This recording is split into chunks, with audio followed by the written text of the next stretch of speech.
Regarding the gods, why were there many gods in ancient Egypt, Greece and Rome, but then humanity shifted to monotheistic beliefs 2,000 years ago?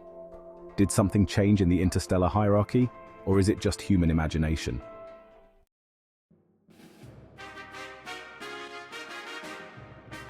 The issue isn't so much about imagination as it is about an ulterior motive and power struggle. The church sought dominance over the common people, since the existence of gods was well known. With a mix of admiration and fear towards them, it wasn't difficult to enslave humans through the fear of God.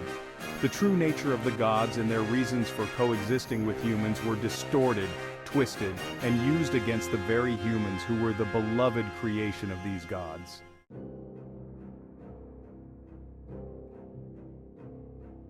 It's astonishing how organized religion took a seed of truth and enveloped it in lies and deceptions to control people. What does the Intergalactic Council think of organized religion here on Earth? Let me guess, free will?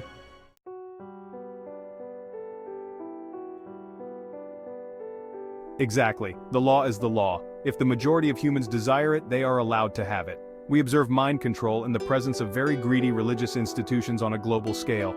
It's sad but true.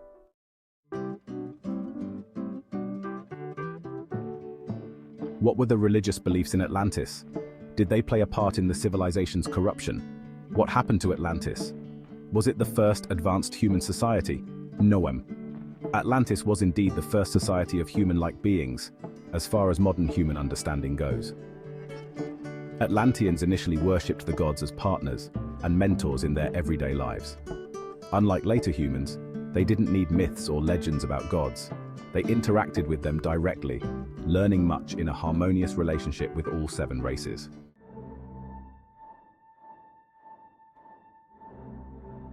How long before the dinosaurs did the insectoids live here?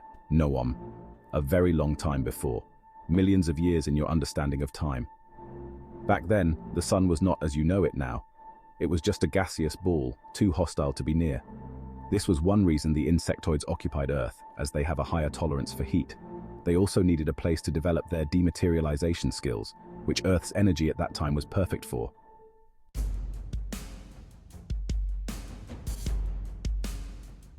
Insectoids are very advanced and can be described in your language as multidimensional beings. They exist in more than one dimension simultaneously. They are one of the oldest races in the universe, wise and technologically advanced, but they needed a place to evolve their DNA to dematerialize and materialize while remaining interdimensional, which was crucial for their race's evolution. S1, what is dematerialization? Did they succeed in their progress? Can you explain the purpose of such a skill in modern times? Are they still here on Earth? Yes, they succeeded. They all possess the ability to dematerialize and materialize at will. Moreover, they can exist in multiple dimensions, spaces, and time simultaneously.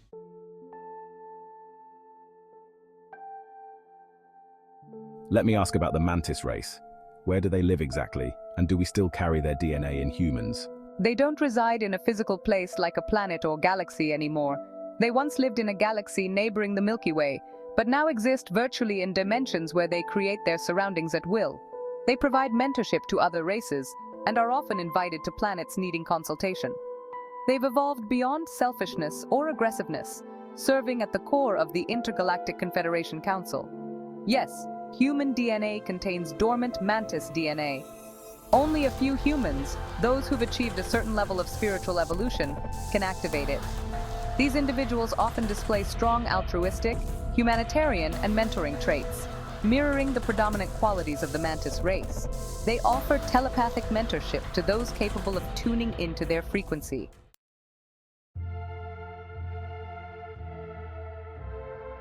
Returning to Atlantis, you mentioned that human lower nature led to its destruction. What exactly happened? The activation of certain DNA traits, especially from the Orion race, led to unexpected developments.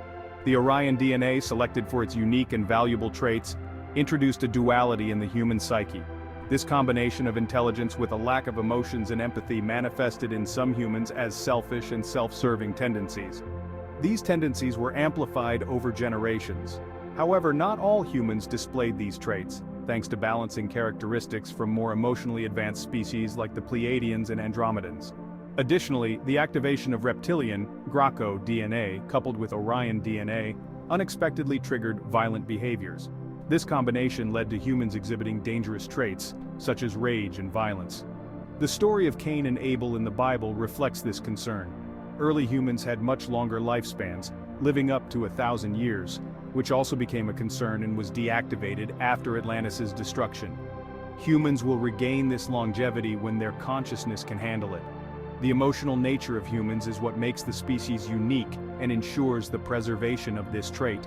So how did the Atlanteans reach the point of self-destruction? The Atlanteans became engulfed in the Greys mentality and began to overpower each other.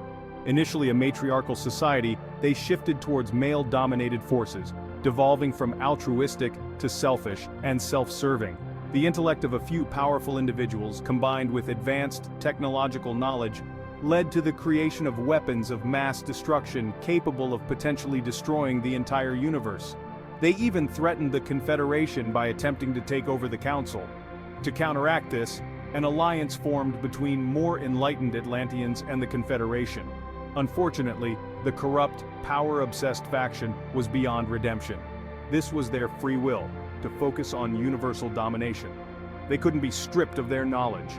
The benevolent gods advised the pure-hearted Atlanteans to flee before the civilization's destruction. These Atlanteans were assisted in their exile, preserving their DNA for future generations. You can identify their descendants today by their high spirituality and emotional evolution, often contributing to consciousness advancement and healing.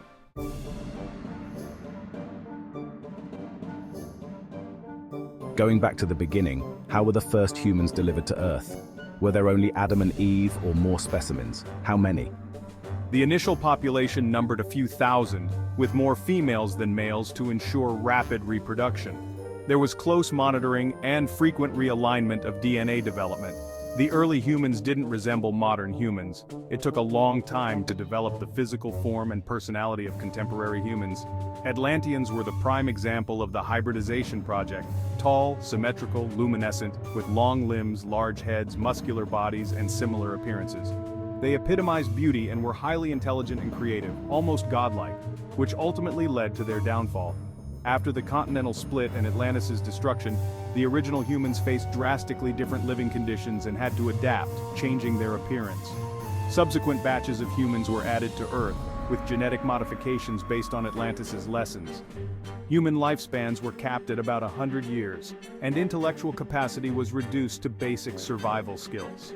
The 7 overseeing races continued their watch, but the relationship shifted from partnership to hierarchy, awaiting humanity's evolution beyond destructive tendencies.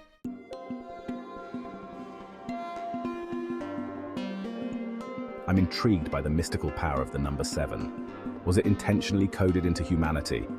Indeed, the number 7 is a part of your encoded programming. Here are some examples. Earth comprises 7 parts water and 3 parts land. There are 7 continents. 7 major celestial bodies affect Earth's energy: Sun, Moon, Mercury, Jupiter, Saturn, Venus, Mars. 7 main alchemical metals in human DNA: gold, silver, mercury, tin, lead, copper, iron. 7 days of the week, 7 phases in Earth's evolution, 7 musical notes, 7 primary chakras in the human body, 7 colors visible to the human eye, 7 levels of consciousness dimensions, 7 mortal sins: fraud, violence, envy, anger, greed, pride, gluttony, lust. 7 archangels: Michael, Raphael, Gabriel, Uriel, Salaphiel, Raguel, Azrael. 7 great teachers / prophets: Christ, Buddha, Lao Tzu, Muhammad, Moses, Krishna, with more to come. 7 human senses, including 2 non-physical: inner seeing, inner knowing. Humans undergo major transformations every 7 years with complete cellular renewal. 7 seals in the Book of Revelation.